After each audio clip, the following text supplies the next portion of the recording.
Il y a un endroit sur cette planète où les empires se mesurent depuis des siècles.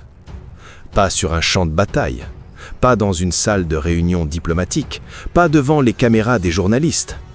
Dans l'eau. Le détroit d'Ormuz, 33 km de large à son point le plus étroit. Un couloir d'eau entre l'Iran et la péninsule arabique par lequel transite chaque jour 20% du pétrole mondial. Chaque réservoir d'avions rempli en Europe, chaque voiture qui tourne à Séoul, à Tokyo, à Paris, chaque usine qui produit en Chine. Une part massive de tout ça dépend de ce qui passe ou ne passe pas par ce détroit. Celui qui contrôle le détroit d'Ormuz tient une partie de l'économie mondiale dans sa main. Et ce jour-là, à 13h08, l'Iran a décidé de tester si ce contrôle lui appartenait. Un drone de reconnaissance iranien a modifié sa trajectoire.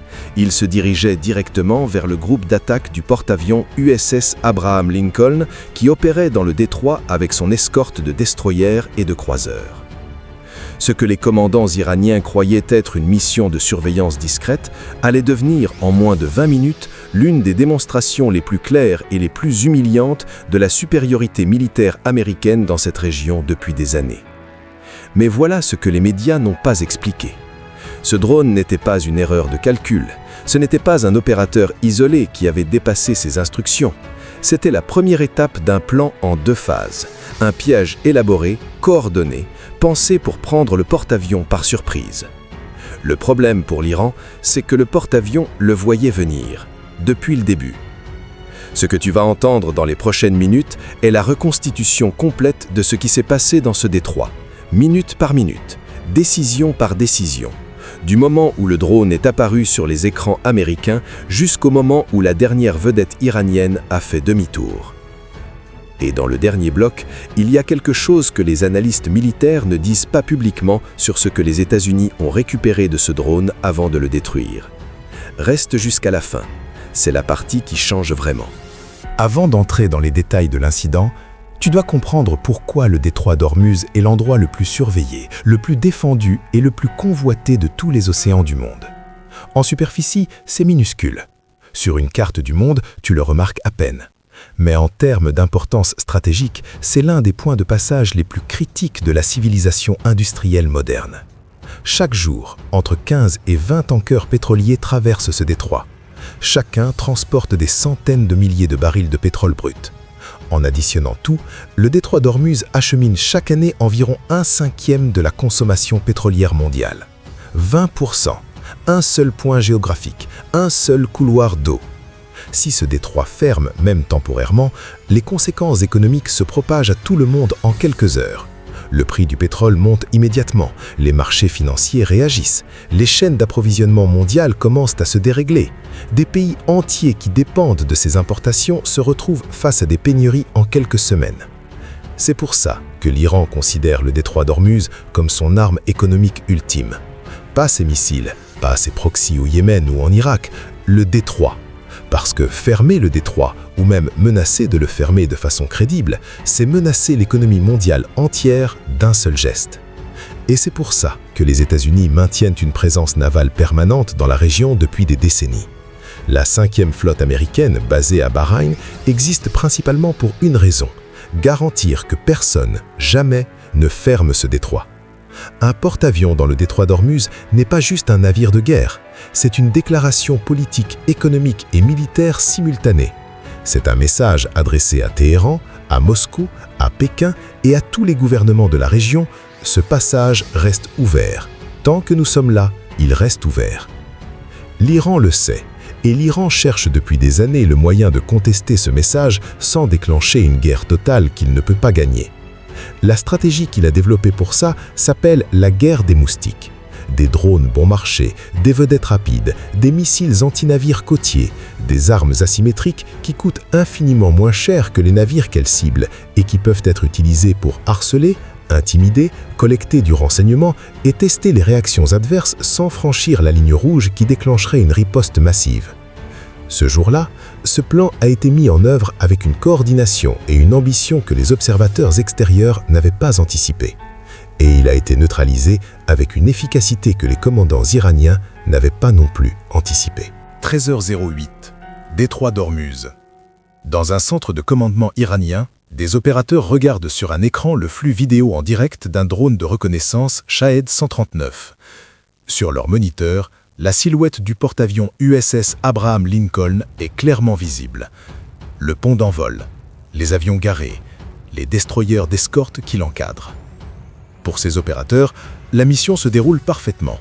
Le drone collecte exactement les images pour lesquelles il a été envoyé. La position des navires, les mouvements des aéronefs sur le pont, les distances entre les escorteurs, toutes les informations nécessaires pour préparer une attaque coordonnée. Ce qu'ils ne voient pas sur leur écran, c'est ce qui se trouve derrière leur drone.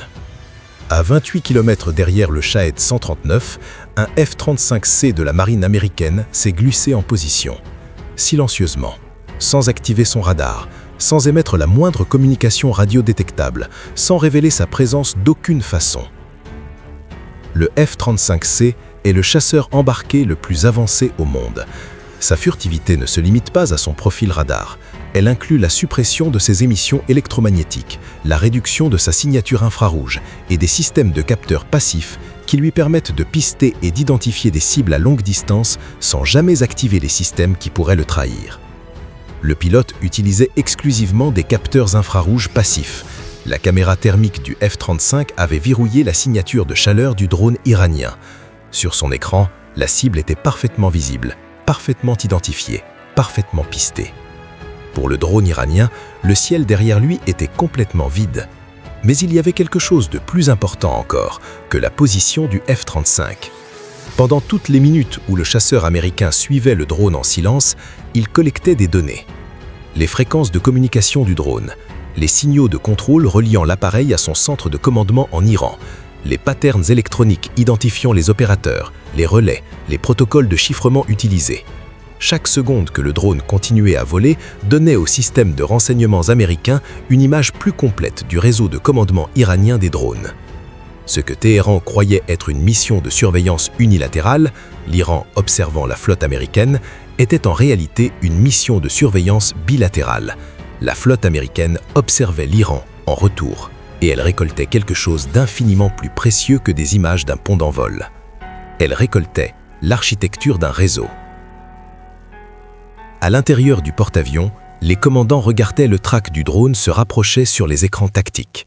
Chaque kilomètre parcouru donnait aux opérateurs de l'Abraham Lincoln plus d'informations sur les capacités réelles du Shahed 139, sa vitesse de croisière, son altitude d'opération, sa réactivité aux ordres à distance.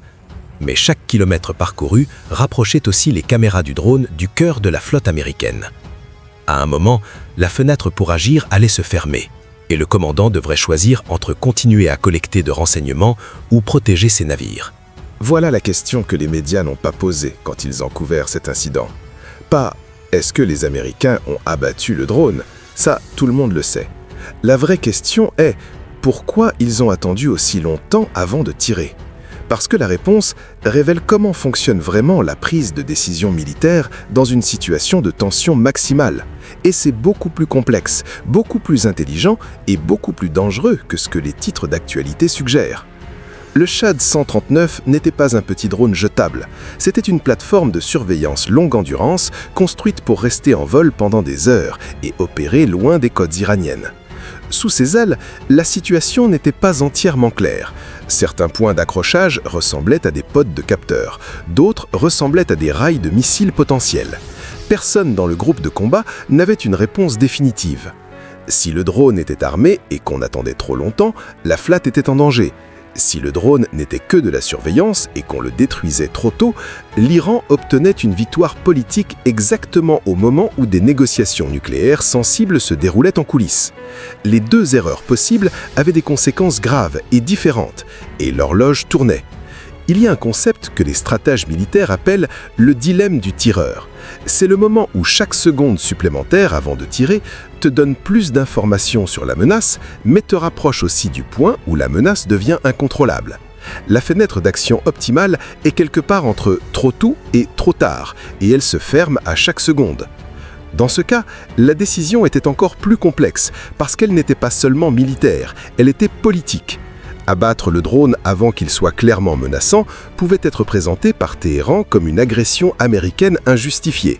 Le laisser s'approcher encore plus pour être absolument certain de sa dangerosité risquait de le laisser capturer des images opérationnellement sensibles du pont d'envol. Et pendant toute cette réflexion, au fond de l'équation tactique, il y avait une variable que les commandants connaissaient et que les médias n'ont pas mentionnée. Chaque seconde supplémentaire que le drone passait en vol donnait plus de données sur le réseau de commandement iranien. Attendre était coûteux, mais attendre avait aussi une valeur. La décision finale reflétait exactement ce calcul. Laisser le drone s'approcher suffisamment pour récolter le maximum de données sur ses systèmes et ses liaisons de communication, puis agir exactement au moment où continuer à attendre créait plus de risques que la valeur de l'information supplémentaire. L'ordre est tombé sur le réseau tactique en 2 mots. Tir autorisé.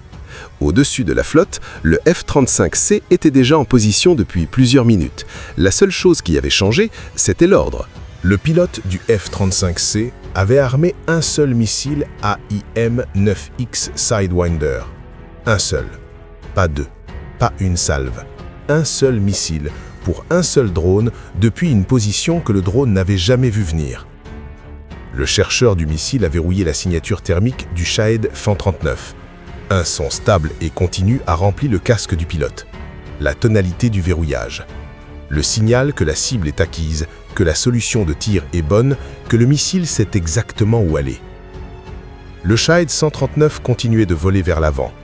Ses caméras continuaient de transmettre. Dans le centre de commandement iranien, les opérateurs regardaient toujours leurs écrans. Le ciel derrière leur drone était toujours vide. Le pilote a appuyé sur la détente. Le Sidewinder a quitté le rail en moins d'1 seconde. Il a accéléré vers la cible à plus de 3 fois la vitesse du son. La distance entre le F-35 et le drone s'est effacée en quelques secondes. L'explosion a traversé la cellule du Shahed 139. Les fragments de l'appareil se sont dispersés dans le ciel avant de tomber dans les eaux du détroit. Sur les écrans du centre de commandement iranien, le flux vidéo s'est coupé. Net, sans avertissement, sans dégradation progressive. Un instant, le pont d'envol du porte-avions était visible. L'instant suivant, l'écran était noir. La mission de surveillance était terminée. À bord de l'Abraham Lincoln, la trace du drone a disparu de tous les écrans tactiques simultanément. L'interception avait duré moins de 12 secondes entre le tir et la destruction. Aucun navire américain n'avait été touché. Aucun pilote américain n'avait été en danger. L'ensemble de l'opération d'interception s'était déroulé à une distance et avec une discrétion telle que depuis les ponts de la flotte, rien n'avait été visible à l'œil nu. Mais ce que les commandants américains regardaient maintenant sur leurs écrans n'était pas la trace disparue du drone, c'était quelque chose d'autre. Quelque chose qui avait été masqué derrière la menace visible du Shahed 139 pendant toute la durée de son approche.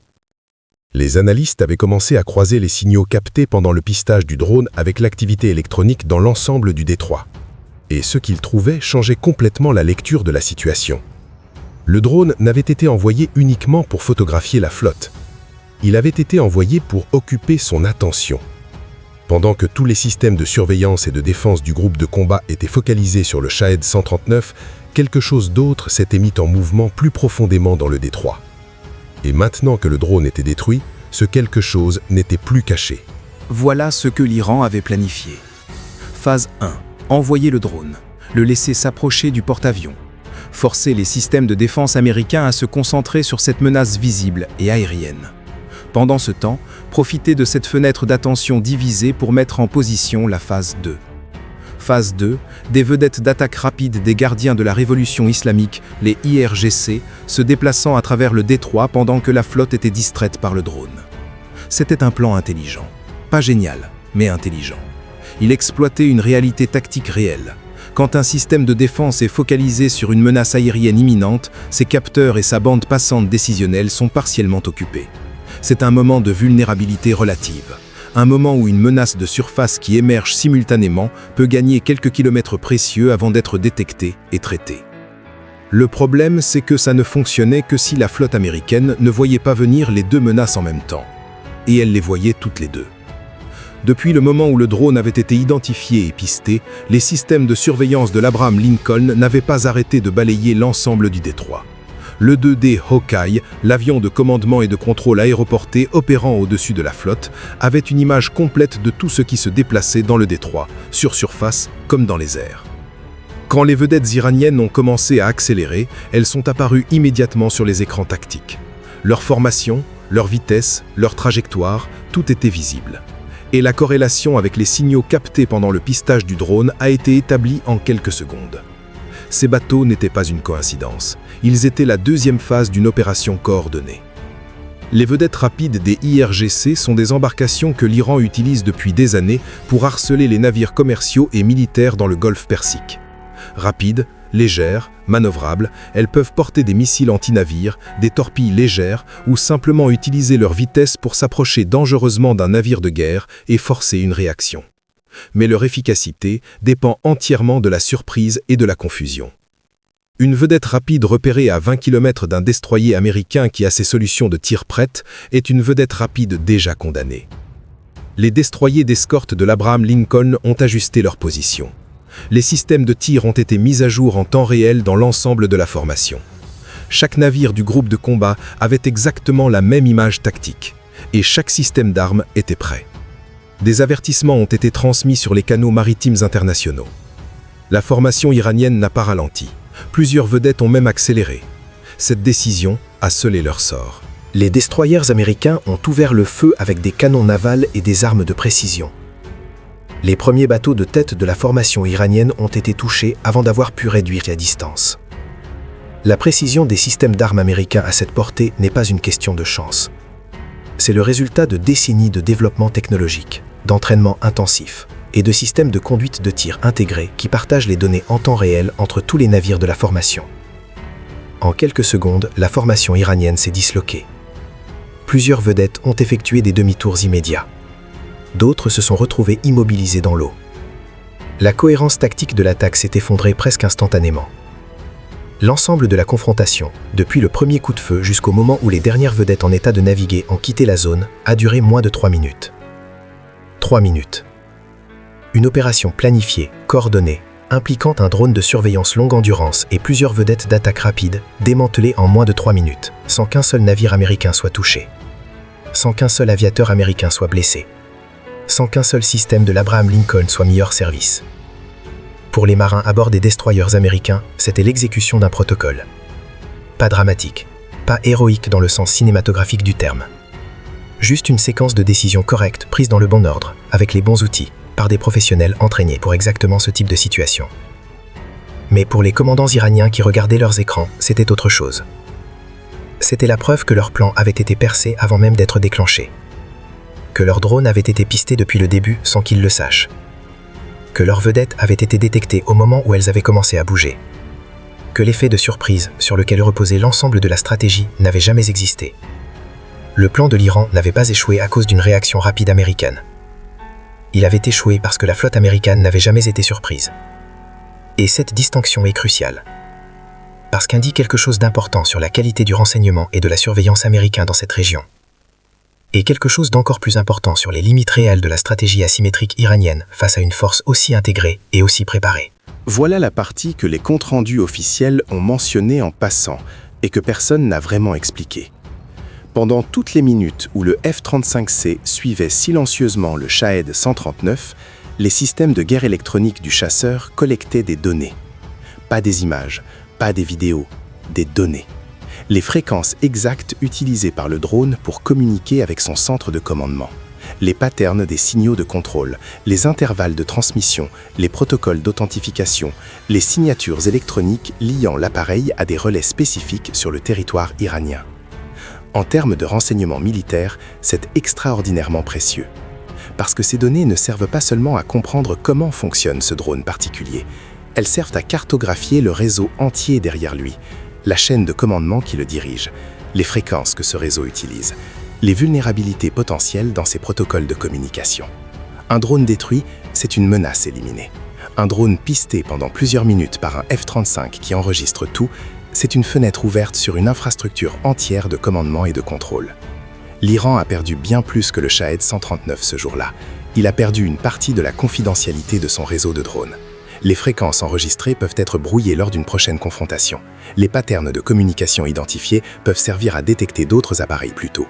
Les signatures électroniques cataloguées peuvent permettre d'attribuer avec certitude la responsabilité d'autres incidents futurs. C'est ce qu'on appelle dans le jargon militaire l'exploitation d'opportunités. Transformer une situation défensive, se protéger contre une surveillance hostile en collecte offensive de renseignements. Et c'est exactement ce que la flotte américaine a fait dans le détroit d'Ormuz ce jour-là. Elle n'a pas seulement repoussé une attaque, elle a utilisé cette attaque pour en savoir plus sur la capacité de son adversaire à en lancer une autre. En moins de 20 minutes, dans le détroit d'Ormuz, plusieurs choses se sont passées simultanément que tu dois comprendre pour lire correctement les nouvelles internationales des prochains mois. Premier point. L'Iran a testé une stratégie en 2 phases contre le groupe d'attaque le plus puissant de la marine américaine. Cette stratégie a été percée, exposée et neutralisée sans que la flotte subisse le moindre dommage. Ce n'est pas anodin. Ça dit quelque chose sur l'état actuel de la technologie de surveillance et de défense intégrée américaine. Deuxième point. Les États-Unis ont utilisé la menace iranienne pour collecter des données de renseignement sur le réseau de commandement des drones iraniens. Ce qui était présenté comme une démonstration de force iranienne s'est transformé en cadeau de renseignement pour l'adversaire. Troisième point. L'Iran continue de croire que la stratégie asymétrique peut fonctionner contre la flotte américaine. Cette conviction va l'amener à essayer de nouveau, avec des systèmes améliorés, avec de meilleures communications, avec des tactiques révisées pour tirer les leçons de cet échec.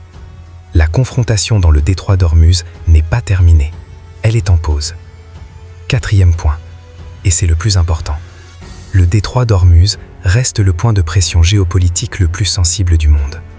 Tant que le Moyen-Orient est instable, tant que les tensions entre Washington et Téhéran ne sont pas résolues diplomatiquement, des incidents comme celui-là vont se reproduire. Et chacun d'eux porte en lui le risque d'une escalade que personne ne contrôle complètement.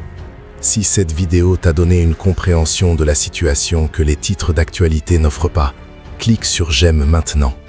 C'est ta façon de dire à l'algorithme que ce type de contenu mérite d'être vu par plus de monde.